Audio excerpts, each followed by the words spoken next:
Giorgio non è ancora un cliente Intesa Sanpaolo, ma vuole aprire per me conto. Oggi può farlo direttamente online, senza doversi recare in filiale. Per iniziare il procedimento guidato di apertura di per me conto, clicca su Apri il conto, in alto a destra nell'home page. Nella pagina dedicata scopri tutte le caratteristiche di per me conto. In base alla tua età, clicca sul bottone per aprire il conto. Inserisci negli appositi campi le informazioni richieste. Leggi attentamente l'informativa sulla privacy ed esprimi le tue preferenze sul trattamento dei dati. Consulta la documentazione di trasparenza presente in fondo a ogni pagina del processo.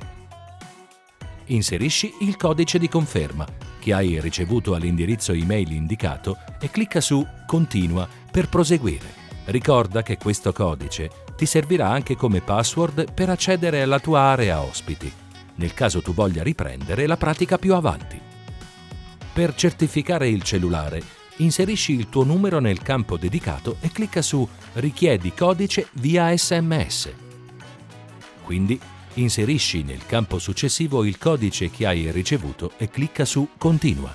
Il primo passo è fatto. Tieni a portata di mano un documento di identità italiano, la tessera sanitaria nazionale e lo smartphone.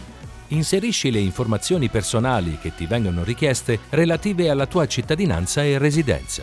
Per aprire il conto online devi essere residente in Italia. Conferma la filiale di radicamento del rapporto suggerita automaticamente in base ai dati inseriti. Oppure clicca su Modifica per scegliere una filiale differente che soddisfi le tue esigenze. Ora devi identificarti. Per farlo puoi scattarti un selfie, usare il tuo SPID accedendo con le tue credenziali o effettuare un bonifico.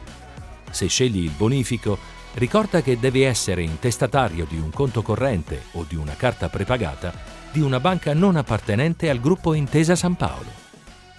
Inquadra il QR code per proseguire dal tuo smartphone e completare l'identificazione.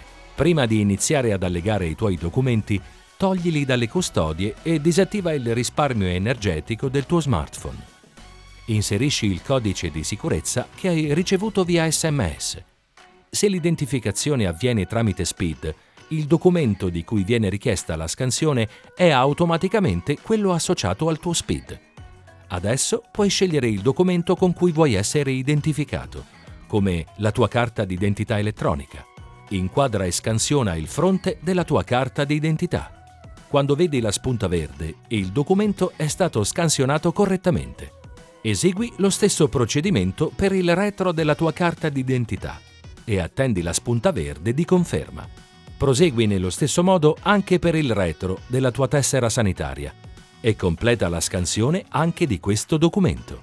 Se hai scelto di identificarti con il selfie, inquadra il tuo volto all'interno dell'ovale e scatta la foto. Quando vedi la spunta verde, la foto è stata scattata correttamente. Complimenti! Hai completato la tua identificazione.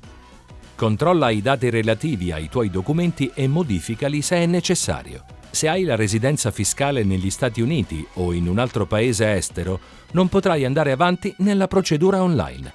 In questo caso, per aprire il conto, dovrai recarti in filiale.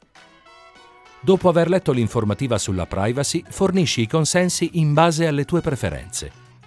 Compila quindi il questionario di adeguata verifica inserendo le informazioni relative all'utilizzo principale del conto, la professione, le eventuali cariche ricoperte e l'origine prevalente del denaro. Esprimi la scelta sul trattamento degli interessi debitori del tuo conto corrente. Se stai acquistando anche la carta, seleziona il circuito che desideri e dove vuoi riceverla. Una volta completate tutte le informazioni richieste, clicca su Continua per proseguire. Nella fase finale potrai leggere il corredo contrattuale definitivo. Seleziona le caselle per firmare e confermare la presa visione dei relativi documenti. Crea il PIN per firmare i contratti e ricorda che lo stesso codice ti servirà anche per entrare nel tuo nuovo conto e fare operazioni online in elevata sicurezza, anche dal tuo smartphone. Memorizza e conserva il tuo nuovo PIN con cura e non comunicarlo a terzi. Inserisci ora il codice di conferma che hai ricevuto via SMS. Inserisci il codice PIN appena creato e il nuovo codice di sicurezza ricevuto via SMS.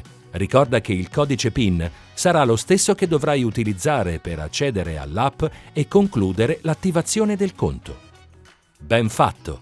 La tua richiesta di apertura conto è stata inviata. Se le verifiche andranno a buon fine, entro pochi giorni riceverai un'email di conferma contenente il codice titolare del servizio MyKey e il codice IBAN del conto corrente assegnato dalla banca. Dopo aver ricevuto l'esito positivo, scarica l'app Intesa Sanpaolo Mobile ed effettua il primo accesso per attivare il servizio a distanza.